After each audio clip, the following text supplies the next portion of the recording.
qui ont fait apparaître le smartphone, etc., et qui changent vraiment au quotidien la vie des offices de tourisme, et puis des impacts organisationnels, parce que, vous l'avez peut-être remarqué, on a une loi NOTRe qui est passée par là il y a quelques années, qui a bougé les organisations des offices de tourisme. Et puis, les équipes ne sont plus forcément les mêmes également. Il y a de nouvelles générations qui arrivent. Et donc, ce que la commission prospective disait, c'est on a un office du futur à construire. Donc, il y a un site internet qui est sorti. Il y a une enquête en ligne qui avait été faite. L'office de tourisme du futur.fr, office du tourisme du futur.fr est toujours en ligne avec ces travaux-là. C'est la OTF qui a mis ce site en place. Et à l'intérieur, on a, avec la commission prospective, travaillé et présenté 10 histoires qui sont autant de possibilités d'évolution des offices de tourisme. On a bien vu là, par rapport à ces 3 témoignages, que tous les offices de tourisme sont différents. Tous ont des situations différentes, des clientèles différentes, des possibilités d'évolution différentes. Et donc, l'idée de la commission prospective a toujours été de dire on ne va pas faire un modèle qui serait le modèle vers lequel on devrait arriver parce qu'on est office de tourisme. En fait, il y a plein de possibilités de choses plus mutualisées, de choses plus commerciales, de structures qui seront beaucoup plus sur l'emblématique et la façon de visiter un territoire, et que donc c'est plutôt à chaque office de tourisme de construire réellement son avenir. Et donc c'est vraiment là-dessus qu'on est parti depuis l'an dernier, et un certain nombre de relais territoriaux ensuite, en région, se sont emparés de ces histoires-là, de manière à petit dire à chaque conseil d'administration de chaque office de tourisme, il faut réfléchir à son avenir, et puis on peut s'inspirer de ces différentes histoires. Donc ça, c'est ce que nous vous avons présenté à Chambéry en 2017. Un an après, sur la situation des offices de tourisme, ça n'a pas forcément changé énormément, parce qu'on est quand même toujours en pleine ubérisation et en plein changement, en pleine disruption pour nos structures. On savait déjà, depuis ces 15 dernières années, qu'on n'était plus le seul canal d'information pour un visiteur qui veut aller sur une destination. On a su après que pour faire de la réservation touristique, on avait de sérieux concurrents et de gros concurrents de type Booking et consorts, et qu'on avait un peu partout, finalement, pas mal de disruptions. Il y a d'autres secteurs qui vont continuer, qui continuent à être disruptés. On parlait à l'instant de documentation touristique, et c'est vrai qu'on voit un regain sur les brochures. Aujourd'hui, il y a plein de nouveaux acteurs qui se mettent à intervenir dans la production de brochures. Par exemple, je ne sais pas si vous connaissez Zigzao, c'est une boîte qui est assez sympa, qui vous permet d'imprimer pour 3 € des guides de destinations touristiques qui sont écrits par les habitants, avec des personnages super bien faits. C'est assez fun, c'est assez nouveau, et ça permet, et c'est très concurrentiel de ce qu'on fait. Ce qu'on a découvert, la MyTripPlan, c'est assez simple, c'est ce qu'ils appellent dans cette start-up des trip-planners, start-up toulousaine, qui sont des habitants qui vous construisent des séjours sur une destination selon vos avis. Et donc, vous recevez votre document qui a été fait par un habitant, qui fait finalement brochure et accueil en même temps. Donc, ça veut dire que sur la brochure touristique, on a vraiment, dans le privé, je vois beaucoup d'entreprises de régie publicitaire qui évoluent vraiment pour eux-mêmes produire de l'information touristique en dehors de l'office de tourisme. L'accompagnement des prestataires, qui est quand même notre 4e mission, on le dit depuis des années, extrêmement important, tout le monde veut y aller, mais on n'est plus tout seul sur ce champ d'activité-là. Vous avez Google, qui par exemple fait des cours en ligne, qui permet de certifier un prestataire qui va suivre une formation, la même que pourrait lui donner son animateur numérique de territoire local, mais c'est Google qui le fait. Et de même manière, beaucoup de structures de développement qui cherchent leur avenir, que ce soit les chambres de commerce, que ce soit nos amis des comités départementaux du tourisme, cherchent aussi à se repositionner. Et donc, du coup, l'accompagnement des prestataires est quelque chose qui n'est plus que l'apanage des offices de tourisme qui, on va le voir, souvent souhaiteraient le faire, mais n'ont pas forcément le temps en plus d'accompagner les prestataires. Donc, ce qu'on peut dire, c'est que même l'accueil, c'est quelque chose qui, d'après moi, va être disrupté, alors que jusqu'à présent, on disait, s'il y a vraiment un rôle qu'on a, notre mission numéro 1, les visiteurs, ils sont accueillis à l'office de tourisme. Je ne sais pas si vous avez vu, mais il y a une enquête qui est sortie il y a quelques semaines, une enquête autour des tiers-lieux. Aujourd'hui, en France, bon, ça m'a étonné ce chiffre, il y a déjà 1800 tiers-lieux, et l'État vient d'annoncer une enveloppe de 110 millions pour développer les tiers-lieux, enveloppe qui est souvent abondée par les conseils régionaux et les conseils départementaux parce que c'est extrêmement de tendance. Alors ici, vous avez un exemple de tiers-lieu qui s'appelle l'établissement, où on y trouve un tiers-lieu, en fait, hein, tout le monde connaît maintenant, je pense, c'est un endroit où on trouve plein de fonctions, très souvent du coworking, celui-là n'en a pas, mais il y a des ateliers partagés, il y a un accueil parents-enfants, un café associatif, un espace de réunion, un catalogue d'activités, une ressourcerie. Et la particularité des tiers-lieux, c'est que c'est managé par des citoyens locaux, des associations, parfois des privés, qui cherchent une rentabilité autour de ça, et c'est que ça vraiment correspond très très bien aux nouvelles aspirations des habitants qui veulent trouver des lieux un peu hybrides à des auto-entrepreneurs, à des nouvelles familles, des parents, des néo-résidents, etc. Demain, on pourrait très bien voir comme un nouveau service à l'établissement un service qui s'appellerait accueil et information touristique. Il y a un certain nombre de tiers-lieux sur la métropole bordelaise, en lien avec l'Office du tourisme, qui disent mais pourquoi on ne serait pas un relais aussi? Alors, pas avec des conseillers en séjour formés, mais on va dans le tiers-lieu trouver des habitants qui vont échanger avec le visiteur pour faire de l'information touristique. Et du coup, comme ces structures sont en plein développement, ils vont aussi proposer ça. Ça fait 3 ans qu'on dit, dans ma région notamment, ce serait bien que ce soit les offices de tourisme qui soient à l'origine de la création de nouveaux tiers-lieux. Aujourd'hui, on a un exemple, mais un seul, quoi, en fait. Et c'est quelque chose qu'on n'a pas réussi à investir. Et pas forcément pour être à l'origine, mais pour être partenaire, pour susciter, pour se dire il y a un mouvement, il y a quelque chose qui se passe. Dans toutes les villes, même en rural, ces nouveaux espaces fleurissent partout, parce que ça correspond à une vraie demande. Et nous, on reste un peu à côté. Alors souvent, le local n'est pas le bon, etc., etc. Mais là, il y a une vraie tendance. Et bientôt, on va dire, si le tiers-lieu fait l'accueil, finalement, ça va. Alors, ça ne veut pas dire qu'il n'y aura pas d'accueil touristique, évidemment, dans un certain nombre, dans beaucoup d'endroits, et je rejoins Henri par rapport à ça. Il y a un besoin, notamment quand il y a des flux de visiteurs, il y a un service public d'accueil important. Mais par contre, on ne sera plus tout seul, forcément, à faire de l'accueil touristique. Donc, ça fait 15 ans de disruption pour les offices de tourisme. La bonne nouvelle, c'est que ce n'est pas fini, on vient de le voir. Et la loi NOTRe, on s'est dit, ça y est, c'est derrière nous. Et c'est vrai que nous, en Nouvelle-Aquitaine, au 15 octobre, on a le dernier gros recoupement d'offices de tourisme, l'Office de tourisme Pays Basque, 158 communes, 80 salariés, etc., qui fait suite à un regroupement de 2 ans de déjà beaucoup d'offices de tourisme, etc. Et donc, beaucoup de collègues qui commencent à sortir un peu la tête de l'eau après un regroupement, souvent fait au forceps, souvent à des échelles importantes, qui ont amené beaucoup de stress pour les équipes, beaucoup de travail administratif de mise en place, commencent à se dire, ouf, là, on va faire une pause. On va un peu se calmer parce que maintenant, on va retravailler sur notre nouvel espace, notre nouvelle organisation, on va déstresser, ça va aller mieux, etc. Mais franchement, ce n'est pas maintenant qu'il faut s'endormir parce que si on imagine qu'après la loi NOTRe, il n'y a plus rien qui va se passer et qu'on peut rester tranquille, je pense que c'est vraiment une erreur stratégique. Parce que la bonne nouvelle, quelque part, c'est que le changement, maintenant, est définitivement permanent.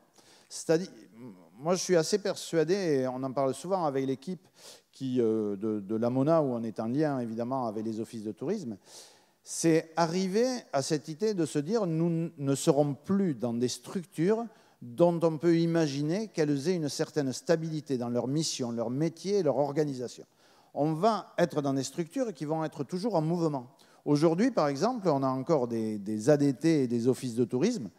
On peut imaginer que dans beaucoup de départements ruraux notamment, où il y a des difficultés à tout faire vivre, demain, on aura peut-être des organismes hybrides qui s'appelleront ni ADT ni Office de tourisme. C'est ce qu'avait la commission prospective, c'est l'histoire qui s'appelle le nouveauté, c'est-à-dire une seule organisation au service de la communauté des acteurs du tourisme local. Je pense que c'est quelque chose qui peut arriver rapidement, que dans plein de communes et d'agglomérations dans quelques années, on a des structures qui fassent le travail des offices de tourisme sans s'appeler office de tourisme. Et en plus, selon l'endroit où on va se passer, ce changement va être important. Alors la culture du changement, c'est quelque chose qu'il faut, d'après moi, vraiment intégrer dans la culture du réseau. Alors très souvent, on dit « ouais, mais les équipes n'ont pas la culture du changement ». Et c'est vrai. Et on va revenir un peu sur les ressources humaines, sur notre principal outil de travail. Mais c'est les managers aussi qui doivent avoir cette culture du changement, en fait. Et c'est les présidents également, ce sont les conseils d'administration. C'est-à-dire arriver à changer de logiciel pour se dire « nous sommes dans une situation où on va être tout le temps en mouvement maintenant et où on n'a plus de certitude forcément sur ce qui va se passer ». Mais se dire que si le changement peut être parfois douloureux, c'est vrai que c'est compliqué, c'est aussi un mode extrêmement dynamique. Le changement, c'est quelque chose qui peut vraiment permettre d'avoir toujours de nouveaux projets, d'avoir la capacité de s'adapter. Et ce qu'on disait en commission prospective, c'est que le changement permanent, c'est Manuel de Lorient qui nous a amené cette terminologie qu'on va beaucoup utiliser maintenant, c'est de l'impermanence. C'est-à-dire, c'est le fait que la seule chose qui est permanente, c'est le fait que ça change. Et donc, on est dans cette dynamique-là. Et finalement, comment arriver demain à se dire que notre réseau, nos organisations seront toujours dans cette dynamique? Je pense que c'est un sujet sur lequel on va pas mal revenir, parce que pour que ce soit bien vécu, toutes ces mutations, il faut qu'on ait cette culture-là de l'adaptation permanente pour ne pas se faire totalement disrupter, totalement ubériser. Un petit mot, quand on rencontre les directeurs d'office, c'est aujourd'hui qui sont les clients, notamment, alors pas tous les clients, mais les visiteurs, et les visiteurs qui fréquentent les bureaux d'information touristique. On sait que les moins de 30 ans sont relativement absents des offices de tourisme. Alors là encore, pas de généralité, puisque si je suis en station balnéaire et que j'ai un office de tourisme au bout de la rue de la plage, je vais voir énormément de personnes qui rentrent. Mais dans des lieux où vraiment on fait la démarche pour venir, on sait que les moins de 30 ans sont assez peu présents dans l'office de tourisme. On sait que les 40 ans, ils viennent s'ils ont une plus-value, c'est-à-dire que si vraiment il y a un conseil un peu personnalisé, etc., ils ne viennent pas juste pour demander un plan. Par contre, on sait que les plus de 60 ans, c'est le fonds de commerce des offices de tourisme. J'avais, au début, quand on a fait ça avec la commission prospective, j'avais préparé une diapo où je disais, oui, les plus de 60 ans, ils sont fidèles, mais bientôt, ils ne seront plus là. Oui. Oui, mais les collègues m'ont dit, oui, mais quand même, quand on fait du commerce, il faut quand même partir, ou quand on fait du sport, c'est Fabrice qui dit ça, quand on fait du sport, il faut partir sur ses fondamentaux, et les fondamentaux, c'est quand même aujourd'hui cette clientèle-là qui est demandeur, et qui en plus va vivre plus longtemps. Mais malgré tout, on voit bien que là-dessus, si on ne réenchante pas un peu notre façon de faire, c'est dans un monde qui aura besoin d'accueil humain, moi je suis tout à fait d'accord avec Henri là-dessus, il y aura ce besoin, il sera évident, mais par contre, ce n'est pas forcément à l'office de tourisme qu'on viendra parce qu'il y aura d'autres offres. On ira plutôt au tiers-lieu qu'à l'office de tourisme, si nous-mêmes, on ne sait pas s'adapter par rapport à ça. Ce qu'on remarque quand on rencontre les directeurs d'office de tourisme fréquemment, c'est qu'il y a toujours 4 enjeux qui retournent. Alors, je les ai mis dans un ordre qui n'est pas hiérarchique, parce que finalement, en général, selon tel ou tel collègue, ça part d'un côté, mais on finit de faire le tour de ces 4 constats. Le premier constat, c'est l'autofinancement. Ce qui a été dit tout à l'heure, c'est de dire, voilà, comment demain on fait face même uniquement à l'augmentation classique des frais et de la masse salariale, avec des subventions publiques en baisse et qui, dans tous les cas, n'augmentent pas, avec surtout les collectivités qui signent le contrat avec l'État, s'engagent à ne pas avoir plus de 1 et quelques % d'augmentation de leurs charges. Donc, c'est aux agences et aux outils qu'on demande dans un premier temps de baisser. Avec aussi l'actionnaire principal qui est la collectivité qui dit « OK, mais vous augmentez surtout pas la masse salariale. Et ce qu'il y a de fou, pour moi, cette idée-là, cette mentalité-là, qu'on voit dans un conseil d'administration, c'est un peu comme si on disait à un fabricant de voitures qu'il ne faut pas qu'il investisse dans une nouvelle machine-outil. Parce que, non, on ne va pas faire de dépenses. Alors que finalement, la machine-outil, l'outil de production de l'Office de tourisme, c'est uniquement la ressource humaine. L'autre jour, on m'a dit que ce serait plus facile d'avoir des subventions d'investissement que des subventions de fonctionnement. Mais oui, mais on n'a pas forcément à investir. On a à investir dans ce qui est le fonctionnement, qui sont les ressources humaines. Et du coup, là-dessus, je pense qu'on est dans cette situation-là où de plus en plus, on sous-traite, on externalise, ce qui fait le bonheur des consultants, finalement. C'est pour ça qu'il y a autant de directeurs d'office de tourisme qui se reconvertissent, c'est ça, Frédéric? Peut-être. Mais bon, j'arrête, OK. On y va doucement, hein? On va doucement, d'accord. Mais c'est vrai qu'on externalise. Soyez pas pressés, on n'est pas si nombreux, c'est très bien comme ça. Qu'on externalise beaucoup. Alors, il y a quand même une bonne nouvelle, confirmée hier, à partir du 1er janvier, l'ensemble des plateformes en ligne devront collecter la taxe de séjour et la reverser à la collectivité. Donc, les offices de tourisme, notamment ceux qui sont en EPIC, devraient quand même avoir une ressource supplémentaire. Avec une particularité, c'est qu'on va avoir la part du réseau qui se trouve dans des lieux extrêmement touristiques avec pas mal de lits marchands ou non marchands avec les résidences secondaires aussi qui louent sur Airbnb et les plateformes, qui vont se retrouver avec une augmentation. C'est en général, malgré tout, des territoires, plus il y a de lits touristiques, plus qu'on a déjà des taxes de séjour importantes. Et on va se retrouver, à contrario, avec des territoires avec très peu de lits touristiques, Christophe le disait pour Évreux tout à l'heure, où on ne va pas avoir d'augmentation de taxes de séjour. On va se retrouver, alors Henri disait, l'autre solution, c'est de faire du commerce. C'est possible dans un certain nombre de cas, mais dans les territoires les plus ruraux, où on n'a pas de flux touristique, où on n'a pas de lits marchands, là, c'est un peu plus compliqué d'avoir un développement de son chiffre d'affaires en autofinancement, parce qu'il y a les prestataires finalement qui restent, ou la gestion d'équipement, mais ce n'est pas forcément toujours une solution. Donc, le premier sujet des directeurs, c'est les finances. Le deuxième sujet, c'est les élus. Les élus qui ne comprendraient rien au tourisme. Nous, on a travaillé cet été avec une collègue qui avait repris ses études et qui a fait un stage à la Mona, et Hélène, qui était responsable d'office de tourisme, elle est aussi adjointe au maire, et elle a fait vraiment une analyse extrêmement intéressante de pourquoi les élus et les DGS, je vais y revenir, avaient du mal à comprendre le tourisme. Et quand elle est venue nous voir à la fin de son travail, ça fait des années qu'on dit c'est parce qu'on ne sait pas communiquer, nous, les offices de tourisme.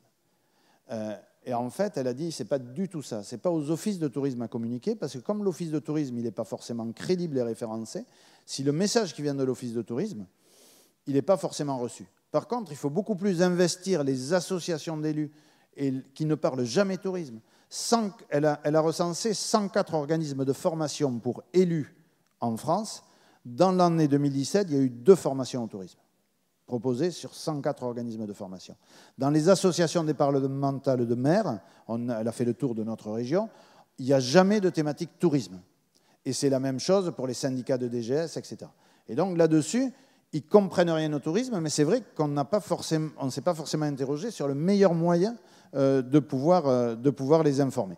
En plus, ils vont changer à 50% l'an prochain, avec pour moi des élections municipales qui vont mettre très souvent l'office de tourisme au centre, en disant il y a trop de touristes, ou il n'y a pas assez de touristes, ou l'office de tourisme coûte trop cher, ou on n'a pas encore assez investi dans le tourisme. Dans tous les cas, nous risquons bien de nous retrouver au centre des discussions, parce que cette activité-là, managée par une agence, par un outil de la collectivité, peut être, pour une opposition, un angle d'attaque, parce qu'il faut bien trouver des sujets où on dit je vais faire mieux que le précédent, de façon générale. Et ces nouveaux élus vont arriver sans plus de connaissances que les anciens de la réalité touristique. Et d'après moi, si on a quelque chose à faire, c'est à s'intéresser à cette nouvelle génération d'élus, celle qui va arriver en 2020, pour pouvoir justement avoir les outils et les méthodes, le travail avec leurs associations, pour vraiment leur expliquer cette nouvelle donne du tourisme. Et puis, il y a les DGS. Une étude superbe est sortie autour des DGS faite par un syndicat, les profilants, les DGS commissaires, les DGS notables ou les DGS missionnaires. Et on comprend pourquoi très souvent ils ont cette méfiance, cette appréhension par rapport à ces outils extrêmement bizarres qui sont les offices de tourisme. Et là-dessus, il va falloir aussi qu'on fasse quelque chose, parce que ce n'est pas possible d'avoir ces relations souvent compliquées entre la collectivité actionnaire et l'office de tourisme. Après, les directeurs d'office de tourisme, très souvent, alors souvent ils commencent par là d'ailleurs, c'est le problème de l'équipe. Ah ouais, on vient de se regrouper, je me retrouve avec une équipe, c'est les nouveaux qui sont arrivés, il faut les faire monter en compétences, mais ce n'est pas facile parce qu'ils ont souvent 25 ans d'ancienneté. Pour les faire évoluer, ce n'est pas simple. Je me rappelle au séminaire des directeurs à Mulhouse, il y a 6 ans, je m'étais fait huer parce que j'avais parlé de la conseillère en séjour de plus de 45 ans. Et du profil qui avait du mal finalement à réenchanter son métier. Bon, on en est un peu toujours là, et on en est sur les difficultés qu'ont les collègues par rapport à cette montée en compétences, et je le redis, c'est encore une fois, dans chaque office de tourisme, l'outil de travail principal. Le deuxième souci qu'il y a, c'est comment on fait pour faire une cohésion d'équipe quand je me retrouve avec maintenant 30 salariés, 10 points d'accueil, l'impossibilité de se voir, l'impossibilité d'être ensemble, comment j'arrive à rendre mon équipe cohérente. Et c'est vrai que ces besoins d'accompagnement RH sont extrêmement importants. Il y a des méthodes et il y a des possibilités. Surtout dans un moment où on ne peut pas vraiment renouveler par de nouvelles générations et des nouvelles compétences, une équipe. Donc on se rend compte que j'ai des gens, j'ai la masse salariale qui est bloquée, il faut que je les fasse évoluer, mais ce n'est pas forcément facile pour pouvoir arriver à avoir en face des besoins les compétences qui font bien. Et puis, la problématique, c'est la problématique du temps. Après les formations, les journées techniques, les collègues ils disent « Ouais, non, mais vous êtes bien gentil, mais faire l'animation des prestataires, je veux bien, mais il me faut du temps. Travailler sur la production de contenu, Christian Mantéi disait qu'on nous attendait là-dessus. Très bien, mais ok, j'ai formé mon reporter de territoire, mais après, il ne va pas aller faire des reportages si j'ai besoin de lui à l'accueil. Et ça, c'est vraiment le quotidien, comment on gagne du temps. Et très souvent, est-ce qu'on ne fermerait pas des bureaux d'information touristique ? Là, ici, c'est Éric de Royan, Éric Walter, bien le connaissent, qui fait de l'information touristique par-dessus la grille, parce qu'on était en réunion à l'intérieur, et il avait fermé la grille, mais il y a quand même une visiteuse qui est passée. Donc, il a quand même fait de l'information touristique. Donc, du coup, très souvent, alors, ben, voilà, le directeur Élie me disait, ben, on a un bureau d'information touristique qui a vu 48 personnes ce mois de juillet. Encore, je me suis fait engueuler par le maire parce qu'il a reçu la visite d'une habitante qui avait trouvé fermée alors qu'elle voulait une information touristique. Et donc, cette situation-là, on la retrouve partout. C'est-à-dire, d'un côté, avec le double hémisphère du cerveau qu'ont les élus. Je suis au conseil d'administration de l'office, voire en commission de tourisme. On m'explique, le directeur de l'office, chiffre à l'appui, m'explique que ce n'est pas cohérent de laisser fermer un bureau d'information touristique parce que ça coûte excessivement cher. J'entends bien. Autre hémisphère, je reviens dans ma commune et j'imagine que je vais fermer un des derniers pas de porte où il y avait un peu d'animation. C'est totalement impossible. Et c'est pour ça que c'est la guerre. Et tant qu'on n'arrivera pas à trouver des solutions alternatives pour occuper ces lieux ou amener de la vie, de l'événement là où il y avait un bureau d'information touristique, on sera toujours confronté à cette problématique-là. Et donc on fait des schémas d'accueil, etc. Mais il n'empêche que c'est un dur combat et que même quand on y arrive, ce n'est pas forcément satisfaisant en retour. Et vous allez voir dans les élections municipales, c'est quelque chose qui va aussi revenir. Oui, avant la communauté de communes, au moins on avait un syndicat d'initiative, depuis il n'y a plus rien. Les prestataires, dernier grand thème dont parlent les directeurs d'office de tourisme, dernier enjeu, parce que c'est nos nouveaux clients. Dans beaucoup d'endroits où on n'a pas un flux touristique important, il est sûr qu'on se rend bien compte qu'accompagner les prestataires à se professionnaliser, c'est quand même quelque chose qui est extrêmement important, qui est même vendeur et qui correspond vraiment bien à un besoin. Donc, il y a sans doute une offre de service à réinventer. Parce qu'aujourd'hui, la majorité des prestataires n'ont le pack qui permet d'avoir la visibilité sur le site Internet et puis en quatrième de couverture sur le guide des loisirs. c'est pas ça qui leur amène du business, et donc du coup, c'est pas cet argument-là qui parle. Par contre, il y a des demandes, on le voit, de dire comment on peut être accompagné aussi pour nous professionnaliser, aussi pour mieux faire du revenu management autour de l'hôtellerie, etc. Et là-dessus, c'est vraiment de nouvelles choses à emmener aux prestataires, avec toujours la même question, c'est est-ce que j'ai la personne qui est en capacité de parler aux prestataires? Est-ce que j'ai la personne qui est formée, par exemple, à aller voir l'hôtelier pour lui parler de revenu management? Il faut malgré tout que je sache, moi, ce que c'est. Et aujourd'hui, dans nos équipes, on n'a pas forcément ça. Et puis, il faut que je puisse avoir quelqu'un que je puisse faire muter pour qu'ensuite, il aille faire l'animation du réseau de prestataires. Donc, une ambition certaine, une réalité qui est évidente. Il faut demain qu'on s'occupe de plus accompagner les prestataires. Mais par contre, aujourd'hui, on n'en a pas forcément les moyens, et c'est un peu la quadrature du cercle. Alors, comment on fait un peu pour rester bien en vie 5 minutes dans l'avenir? L'idée, c'est un peu la commande, c'est tout à fait d'ailleurs la commande d'Office de tourisme de France autour de la commission prospective, c'est de parler d'écosystème. Et un bon exemple, c'est par exemple l'exemple d'Évreux. Un écosystème, il est toujours particulier. Là, on a vu 3 témoignages, mais 3 réalités différentes. À Châtelaillon, quand on analyse son écosystème, on se dit que finalement, on a la particularité d'avoir les résidences secondaires et que là, on va peut-être s'en occuper. Quand on est à Évreux, et l'étude qui a été faite est super intéressante parce qu'elle n'est pas tendre avec le commanditaire, elle dit non, vous n'avez rien à faire comme destination touristique, il n'y a personne, mais par contre, intéressez-vous aux habitants. Et donc, on se repositionne totalement dans l'écosystème. C'est vraiment un repositionnement dans l'écosystème. Et donc, ça, c'est très important de pouvoir aller vers là, bien que les écosystèmes soient complexes. Parce que l'écosystème, ce n'est pas juste de dire est-ce que je suis sur le curseur habitant-touriste, où est-ce que je suis, mais c'est par rapport à mes prestataires dans ce sens-là, c'est par rapport à mes élus, je suis en station, je suis en communauté de communes, c'est par rapport à mes partenaires territoriaux, qui est le pays, le parc naturel, l'ADT, le CDT, le CRT, etc. On est dans un écosystème qui a une vraie complexité, et il faut connaître et comprendre son écosystème. Déjà se dire qu'on a des actionnaires, et c'est quelque chose qui est ressorti beaucoup en commission prospective. Un office de tourisme, on n'est pas patron d'une petite entreprise familiale quand on est directeur d'office de tourisme. On est au service d'une collectivité ou de privés parfois, ça peut arriver, qui sont des actionnaires et qui ont besoin d'un projet. Projet qui porte eux-mêmes ou projet qu'on va les aider à construire. Et la dernière idée de cet écosystème, c'est de se dire, demain, l'office de tourisme, il a intérêt à être au centre de l'écosystème.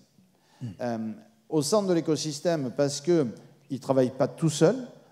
Quand il travaille avec la collectivité, ce que disait Jean-Christophe tout à l'heure, c'est que c'est un office de tourisme qui fait aussi du boulot d'urbanisme quelque part, mais qui est finalement celui qui connecte un ensemble d'acteurs. Donc c'est connecter le visiteur, l'habitant, c'est connecter le service de l'urbanisme avec le développement économique, c'est connecter les associations avec la collectivité, c'est connecter la chambre de commerce avec le CDT. On a tout ce travail à faire là, et ce rôle de connecteur est vraiment essentiel, avec toutes les difficultés que ça représente. Et donc, j'en arrive à la fin, après ce constat qui est peut-être un peu sévère, mais c'est un peu la réalité moi, que je vois au fil du temps, et où je me dis, si là vraiment on ne se bouge pas dans un certain nombre de situations, ça va être chaud dans les années à venir, donc il faut vraiment évoluer. Donc ce que nous, au niveau de la commission prospective, on a décidé de travailler pour le réseau dans les mois et les années à venir, c'est d'abord s'appuyer sur nos 10 histoires, repartir sur le fait qu'on a des histoires différentes et qu'on n'aura pas un office de tourisme monolithique, mais qu'il sera protéiforme. C'est s'appuyer en même temps sur les tendances et les aspirations de nos clients, donc toujours être dans une prospective où on va se projeter, se dire dans 3, 4, 5 ans, qu'est-ce qui va se passer, ce qu'on fait depuis une dizaine d'années à la commission prospective, et le fait de se nourrir est excessivement important, avec un appui de la fédération qui va nous permettre de recevoir des experts, d'interviewer des gens, etc., pour vraiment se projeter, un vrai investissement de la fédé là-dedans. Mais aussi, c'est apporter des clés et des outils au réseau pour réussir ce changement-là. Parce que au fond, c'est très bien de juste vous dire « Ah ouais, voilà à quoi vous ressemblerez dans 5 ou 10 ans », mais vous voyez l'histoire des tiers-lieux. Quels sont les outils qu'on amène pour arriver finalement concrètement au quotidien à changer les choses? Et donc on veut aussi amener ça. Donc première étape pour le congrès de Reims qui sera dans un an, fin septembre 2019.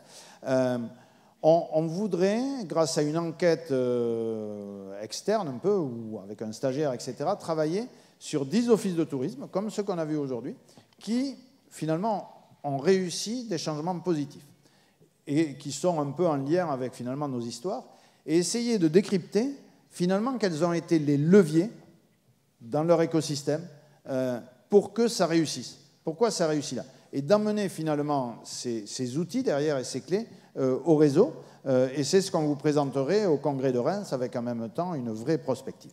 La deuxième étape, c'est de travailler sur des outils innovants pour l'Office de tourisme du futur. Par exemple, nos nouveaux indicateurs de performance, c'est-à-dire demain, comment on va faire notre bilan d'activité, qu'est-ce qu'on va mettre comme nouvel indicateur, ou bien alors, quel référentiel de métiers du futur, quoi, en fait, quels seront les métiers auxquels on doit préparer nos équipes ou vers lesquels on doit se tourner pour l'avenir, et on aura sans doute plein d'autres outils dans ce type-là. Et toujours, malgré tout à la commission, et on travaille par séminaire, donc le prochain séminaire, on le fait en Alsace en décembre, si la Fédé en est d'accord quand même, il faut qu'on demande à Christophe, mais on a calé ça. Enfin, si tu l'as calé, c'est pas la peine de demander. Hein. Bah, si quand même, tu me connais, Frédéric.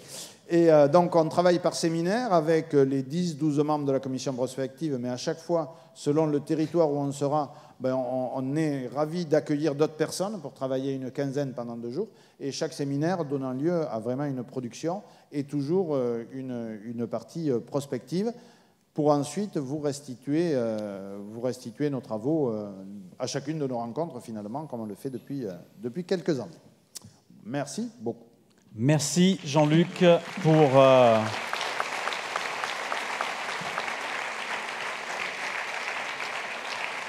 Merci Jean-Luc pour cet éclairage et pour le travail que vous avez mené au sein de la commission prospective, toujours aussi dynamique à ce que l'on peut s'en rendre compte. Je passe la parole à Christophe Marché, donc directeur général, puisqu'il a été nommé comme ça hier, directeur général d'OTF. Pour effectivement le ressenti d'OTF sur ces différents exemples et ces travaux.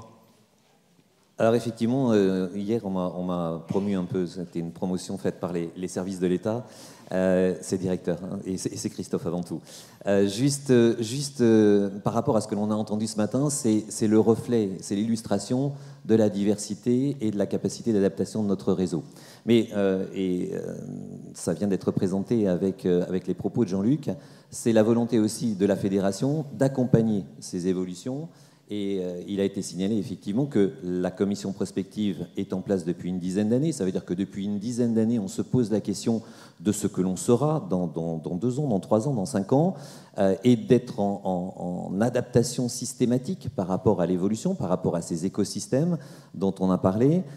Et nous entendons bien, le conseil d'administration l'a validé, le président bien évidemment, que cette commission prospective puisse aller encore plus loin. Et donc ça a été évoqué. Je rassure tout de suite Jean-Luc, pas de problème pour le fait que le séminaire se déroule en Alsace. Je soupçonne d'ailleurs Paul d'avoir été l'ambassadeur. Même pas, c'est Marie, d'accord. Mais c'est une bonne période, le mois de décembre en Alsace, et vous allez avoir une production, j'en doute pas, qui va être importante. La Fédération nationale, c'est effectivement vous accompagner. Ça vous a été dit pendant ces 2 jours. C'est vous accompagner dans ces mutations qui sont permanentes. C'est l'impermanence, hein, c'est ce que j'ai entendu tout à l'heure, donc un mot qui va s'ajouter dans notre glossaire. C'est vous accompagner sur un certain nombre de sujets. Alors, indépendamment de la mutation, je sais qu'un certain nombre d'entre vous attendent quelques échos sur les autres sujets, les autres dossiers, gros dossiers sur lesquels nous sommes actuellement. Par exemple, le dossier de la taxe de séjour. Vous avez entendu hier que nous avons des interlocuteurs qui sont des interlocuteurs de très grande qualité. Ces personnes avec lesquelles nous travaillons, donc que ce soit M. Simoès ou M. Pichonnier, vous ont précisé qu'il était temps, c'était en ce moment qu'il fallait que l'on intervienne. Nous sommes intervenus déjà depuis le mois de février dernier. auprès des services de l'État. Nous avons accentué notre démarche en ce qui concerne la taxe de séjour et les adaptations qui pourraient se faire pour 2019. Et puis, une nouvelle méthode de travail aussi. Une nouvelle méthode de travail, j'entendais tout à l'heure Jean-Luc, sur les associations d'élus. Eh bien, nous avons travaillé de concert, et c'était la première fois que ça se faisait de cette façon-là, avec l'ANET, pour ce qui concerne la taxe de séjour. Donc on est vraiment dans une démarche qui est une démarche constructive, qui est une démarche de partage, pour aller plus vite, pour aller plus fort, pour aller plus loin. C'est vraiment dans cette conception-là que je souhaite que la fédération se positionne. Et donc la taxe de séjour, je rencontrais mercredi, c'est pour ça que je suis arrivé un peu plus tard, je rencontrais des élus et nous étions avec l'ANET, avec Géraldine qui était parmi nous hier, pour faire avancer ce dossier et essayer de faire bouger les lignes sur ce qui peut encore être modifié. Nous sommes sur d'autres enjeux, d'autres dossiers qui vous concernent directement aussi, avec un certain nombre de services qui étaient donc présents hier. C'est la modification de la grille de classement des meublés, la grille de classement des offices de tourisme. Nous avons fait, c'est un système de navette entre la Direction générale des entreprises et la Fédération nationale. Là encore, méthode de travail, ça a été de consulter un certain nombre de relais territoriaux, et je remercie entre autres le relais territorial Office du tourisme de Normandie qui a été très très présent sur ce dossier. C'est de ne pas le faire uniquement en tant que fédération, mais de toujours associer un certain nombre de personnes dans le dispositif, et donc faire évoluer ces grilles de classement, les faire évoluer en fonction de vos attentes, en fonction de l'adaptation, nécessaire. Les bureaux d'information touristique, par exemple, faire en sorte que ça puisse entrer dans le dispositif global de calcul des horaires d'ouverture, etc., etc. On en reparlera puisque vous serez consultés et nous remettrons notre feuille de route dès que la DGE nous aura donné sa dernière version. Autre sujet, vous l'avez entendu hier, et je remercie de nouveau Élise Fabing, le cabinet BDD, les Séraphins, pour ce travail qui a été mené dans un temps très court. C'était là encore vous entendre, écouter, améliorer le dispositif concernant le volet juridique, et nous souhaitions que vous ayez des réponses plus rapides, que vous ayez une veille efficace, ce que nous n'avions pas jusqu'à maintenant, que vous ayez des fiches juridiques beaucoup plus fréquentes que celles que nous sortions. Tout ça va être mis en place avec la plateforme juridique. Vous avez vu une version bêta hier, et donc tout sera opérationnel. On en a convenu avec Élise Fabing et avec les Séraphins pour que ce soit opérationnel à partir de la fin du mois de novembre 2018. Autre dossier sur lequel nous sommes, et vous le savez, c'est un dossier important, on l'a mené avec tous les relais territoriaux, ils ont toujours été associés sur ce volet-là. C'est la formation, c'est les modifications en ce qui concerne la formation. C'est un travail de fond, ça ne se fait pas facilement, c'est une négociation, chacun est en train de positionner ses pions en quelque sorte sur l'échiquier, et entre autres notre OPCA, GEFOS PME. C'est une négociation importante, on la mène ardemment. Je souligne le travail de Mathieu sur ce sujet-là, Mathieu qui est aussi dans la commission prospective. C'est un sujet sur lequel nous ne lâcherons rien, comme sur ce qui concerne la taxe de séjour. Nous ne lâcherons rien parce que c'est un enjeu économique, c'est un enjeu financier pour les relais territoriaux, et puis c'est un enjeu tout simplement, et on l'a dit tout à l'heure, d'adaptation, de formation, et la formation, c'est un élément essentiel. À titre indicatif, je souligne aussi que nous avons obtenu de la part de notre OPCA, GEFOS PME, la possibilité de financer plus d'une centaine de formations du MOOC Accueil. Vous avez eu les documents qui étaient à l'étage. Il reste encore 60 places. C'est pris en charge à 100%. C'est une formation qui vous permet d'être en adaptation par rapport aux clientèles étrangères que vous accueillez. Donc si vous avez le souhait de former vos équipes sur ce sujet-là, c'est le moment. Il faut le faire très très vite. Cette formation s'échelonnant du mois d'octobre jusqu'à la fin du mois de décembre, et une fois de plus, donc c'est pris en charge intégralement. L'autre dossier sur lequel nous sommes actuellement, des fédérations, vous l'avez entendu, ça va être un énorme chantier. Les dossiers et les feux sont plutôt au vert aujourd'hui, mais ça va être un chantier à mener dans un laps de temps qui est extrêmement court. Si nous arrivons à mener cette opération, c'est quelque chose qui pourrait être opérationnel pour le début de l'année 2020. C'est-à-dire que nous avons grosso modo 1 an et 3 mois pour mettre en place un rapprochement des fédérations, fédération des CRT, fédération des CDT, ADT et fédération des offices du tourisme. On vous a expliqué pourquoi cette réflexion était menée. C'est quelque chose qui ne doit pas faire peur. On est dans le changement, mais ce changement sera accompagné et ce changement sera expliqué systématiquement et mené avec l'ensemble des partenaires. Et puis on a un autre rapprochement qui est une urgence aussi. Là, je voudrais souligner le travail que mène Jean-Pierre Boeuf sur toute la démarche de la CPPNI, ce qu'on appelait la commission mixte paritaire auparavant. C'est le rapprochement des branches. Le rapprochement des branches parce qu'il est imposé aujourd'hui par l'État. Nous étions à 500 branches, nous étions ensuite à 250 et on nous annonce qu'il n'y aurait plus que 50 branches peut-être dans l'avenir, voire même encore un peu moins. Et donc il faut qu'on fasse les choix, les bons choix, les choix pour la fédération et les choix surtout pour vous, pour chacun d'entre vous par rapport à cette convention collective. Et puis, il y a un certain nombre de chantiers sur lesquels on va se lancer. On en a parlé hier, on avait une réunion hier en fin de journée sur l'Observatoire qui vient directement appuyer, épauler, conforter la démarche de la commission prospective. On a là aussi envie de le faire ensemble, d'avancer ensemble, fédération, relais territoriaux, chacun d'entre vous, parce qu'on est certain que vous avez besoin d'éléments qui vous permettent justement de valoriser votre action. Et valoriser votre action, c'est à la fois le faire à travers des chiffres, à travers des tableaux de bord, mais ça sera aussi bien évidemment le faire à travers les interlocuteurs et les liens que l'on va nouer en tant que fédération avec un certain nombre d'associations dont tu parlais tout à l'heure, ces associations d'élus avec lesquelles on n'a pas suffisamment noué de liens jusqu'à maintenant. C'était une fédération qui était un petit peu dans sa bulle pour différentes raisons, parce que nous étions sur d'autres sphères et d'autres réflexions.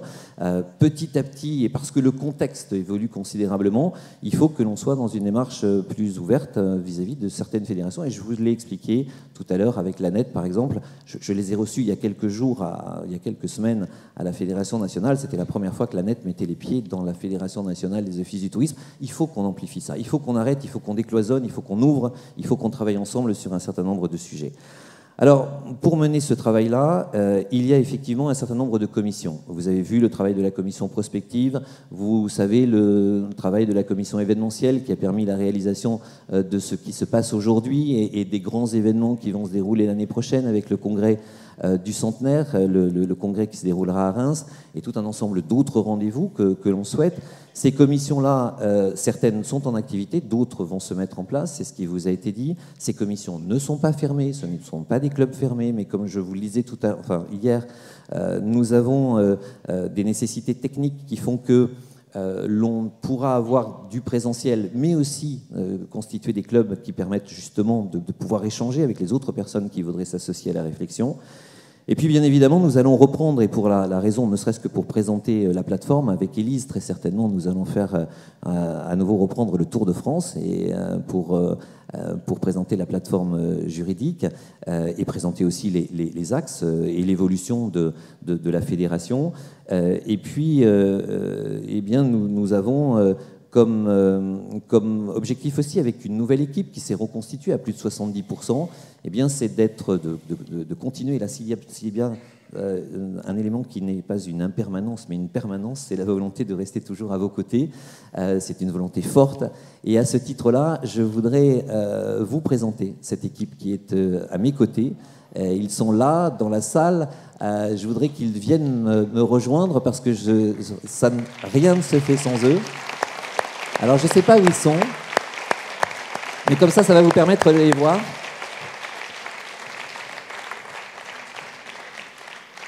Alors, les voilà.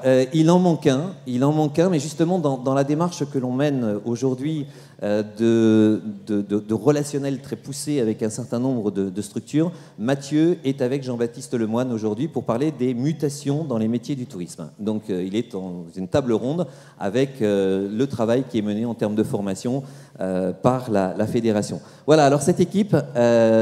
Mathieu faisant défaut, donc c'est une équipe très féminine qui m'encadre aujourd'hui.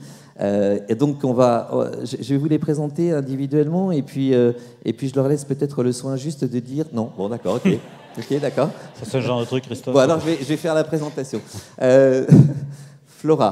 Flora Billy, c'est la personne c'est une des voix de la fédération. Quand vous appelez la fédération, eh bien vous avez une jolie voix qui vous répond. Et Flora, au-delà de cela, gère aujourd'hui toute la partie juridique. Les demandes juridiques lui parviennent C'est quelque chose qu'on en a voulu alléger dans la démarche, puisque vous aviez aujourd'hui, vous envoyez la demande juridique, elle était validée par Flora, qui l'envoyait au cabinet juridique, qui attendait la réponse du cabinet juridique avant de vous la renvoyer. Vous voyez que la plateforme juridique va avoir des vertus extraordinaires puisque ça va simplifier considérablement. Mais Flora, c'est aussi un couteau suisse. C'est une personne qui est en capacité, Flora, de travailler sur tout un ensemble d'autres sujets. Et entre autres, la base de données importante et essentielle de la fédération, c'est Flora qui va suivre ça de très près. Et ce n'est pas une moindre affaire, puisque vous avez vu qu'il y avait une modification permanente de nos membres au niveau du réseau. Merci Flora.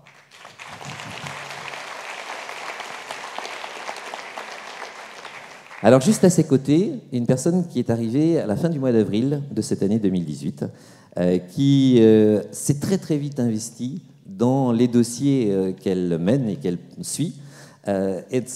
Il s'agit de Sophie Bonidon. Donc vous avez vu des signatures pour certains d'entre vous quand vous avez sollicité la Fédération nationale. Sophie s'occupe de la qualité, Sophie s'occupe des classements et Sophie s'occupera aussi du suivi du club indicateur, de l'observatoire peut-être. On va voir comment les choses vont évoluer puisque tout ça est en négociation aujourd'hui avec l'ensemble des relais territoriaux.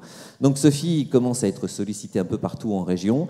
Elle a, en l'espace de quelques mois, elle a su apprendre, adopter, intégrer l'ensemble des éléments essentiels pour pouvoir vous apporter les réponses, pour pouvoir vous accompagner. Et donc, vraiment, merci Sophie d'avoir fait ce travail aussi rapidement.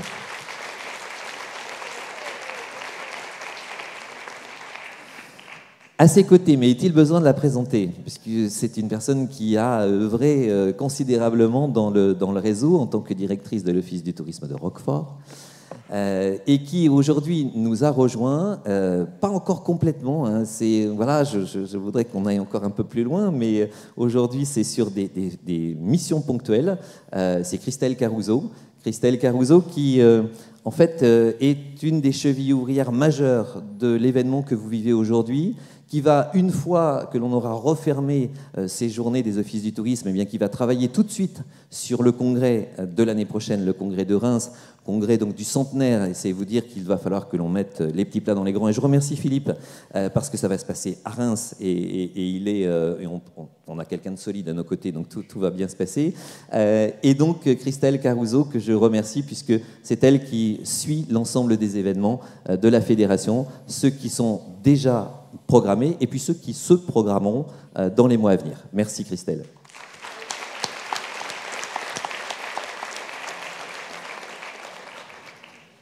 À ses côtés, Gladys. Gladys, bienvenue. Alors Gladys, c'est pas forcément la personne immédiatement avec laquelle vous avez les mêmes relations, puisqu'il s'agit de la personne qui suit les adhésions de la fédération. C'est elle qui vous relance aussi régulièrement, qui dit vous n'avez pas acquitté votre adhésion pour l'année en cours. Mais Gladys, c'est aussi la personne qui suit la boutique et l'ensemble des éléments que l'on commercialise au niveau de la fédération, que ce soit les enseignes, que ce soit les plaques, que ce soit la convention collective commentée. La personne que vous avez donc quand vous appelez sur ces sujets-là, eh bien c'est Gladys qui est arrivée l'année dernière, un tout petit peu avant moi. Hein. Tu es arrivée au mois d'avril 2017. Pardon ? Mars 2017, encore un petit peu encore avant moi. Et donc moi j'arrivais en juillet 2017. Merci Gladys, merci pour ce suivi.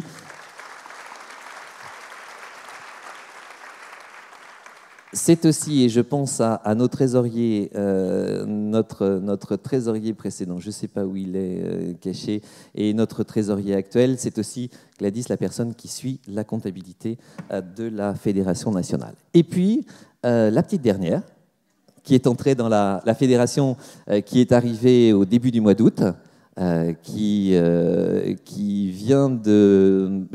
passé un certain nombre d'années au Canada, et qui s'occupe, en fait, Célia Trochon, est la personne qui s'occupe de toute la partie numérique et de la partie communication de la fédération. Je vous le disais hier, on avait un vrai souci en termes de communication.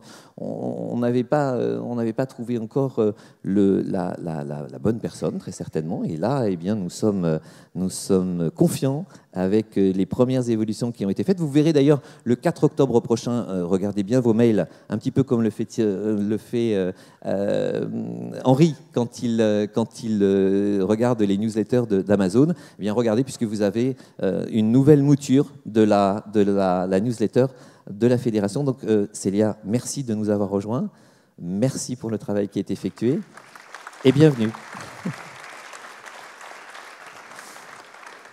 Voilà, donc cette équipe tout sourire et cette équipe avec laquelle j'ai énormément de plaisir à travailler. Donc j'y ajoute Mathieu qui s'occupe de la partie prospective, qui s'occupe de la partie formation, qui est extrêmement investi sur ces dossiers et qui là aujourd'hui, parce que nous avons eu la visite de Jean-Baptiste Lemoine il y a quelques jours à la fédération, et bien quand on a reçu une invitation il y a quelques jours aussi pour cette table ronde aujourd'hui. Je ne pouvais pas ne pas être là jusqu'à la fin, mon président n'était pas là, et donc tout naturellement, et c'était logique que ce soit comme ça, c'est Mathieu en charge de la formation qui va débattre avec Jean-Baptiste Lemoine. Ça, c'est une grande satisfaction de le voir à cette table ronde aujourd'hui, ce matin, donc au parc des Expos à Versailles. Donc une pensée pour Mathieu qui représente la fédération aujourd'hui au plus haut niveau.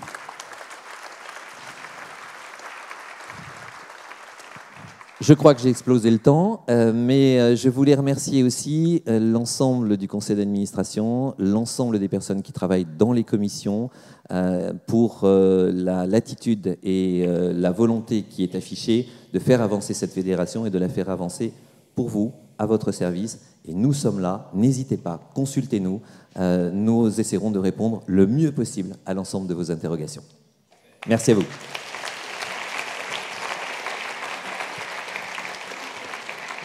Merci Christophe. La suite du programme. Dans 1 minute exactement, on va vous demander de tous descendre et de tous venir sur scène, elle est solide, pour faire une photo collective. Ensuite, ce sera le temps de la pause. Il y aura donc les échanges, la séquence de questions-réponses avec le cabinet BDD au 2e étage, salle de l'atelier numéro 1. En parallèle, vous aurez ici l'atelier inspirant de Carole Bourdeau. On reste dans l'amphi. Et ensuite, on se donnera rendez-vous à 11h45 pour la grande conférence de clôture avant le mot du président délégué et on se quittera. Voilà, donc on vous invite toutes et tous à venir nous rejoindre sur scène. On a besoin de faire une photo collective. On ne va pas vous demander de sortir parce que ça prendrait trop de temps, mais venez nous rejoindre sur scène. Merci encore à nos intervenants de la table ronde précédente et merci à toute l'équipe d'Office de tourisme de France. Allez, allez-y.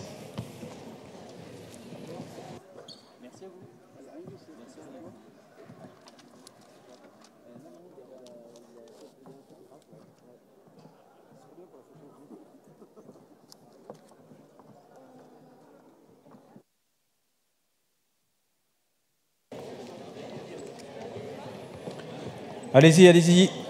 Serrez-vous, descendez. Plus on est, meilleur c'est.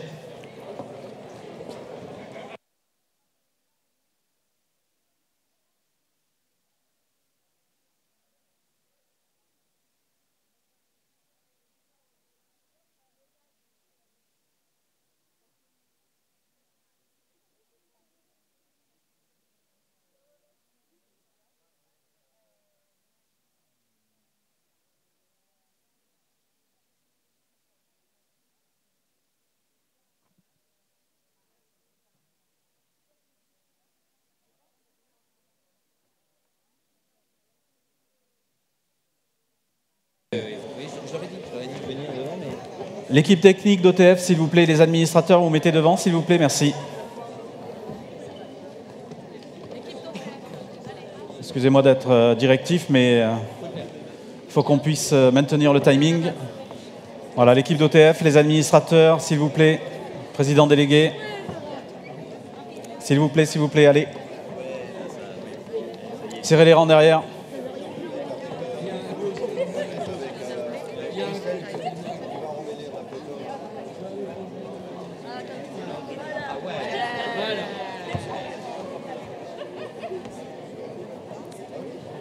Allez-y.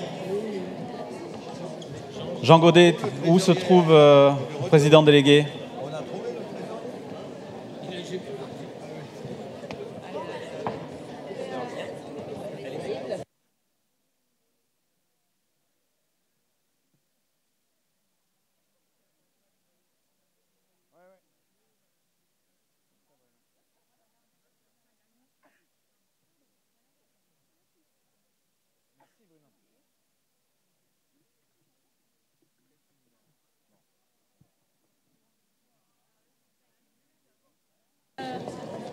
Attention.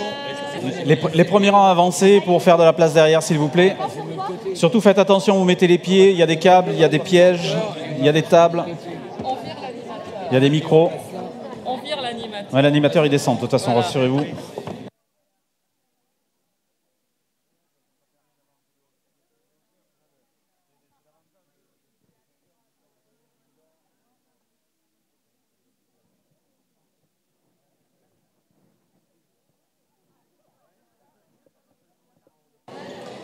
Allez, serrez les rangs, s'il vous plaît. Serrez les rangs. Dépêchez-vous, dépêchez-vous. On a un avion à prendre. Allez.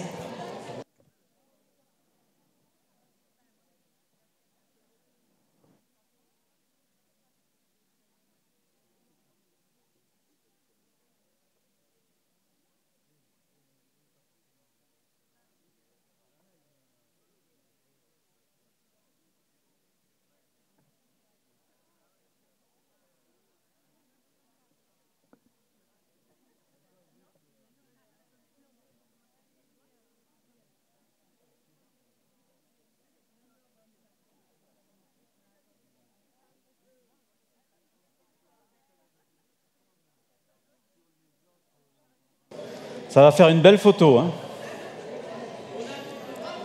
Oui, il y a un photographe officiel, c'est pas moi le photographe. Rassure-toi, Jean-Pierre. Mais tu sais, c'est plus ce que c'était. Les photos sont beaucoup moins floues dorénavant qu'il y a quelques années en arrière à Arles. Allez, serrez-vous, vous êtes bons? On a tout le monde nous regarde. Un grand sourire, s'il vous plaît. Allez! Vous pouvez continuer à parler, il n'y a pas de souci. Hein. On y va, on en fait une, tout le monde les bras en l'air. 1, 2, 3, allez! Super, génial. Il y en a 48 qui sont tombés. Merci. Allez, c'est l'heure de la pause.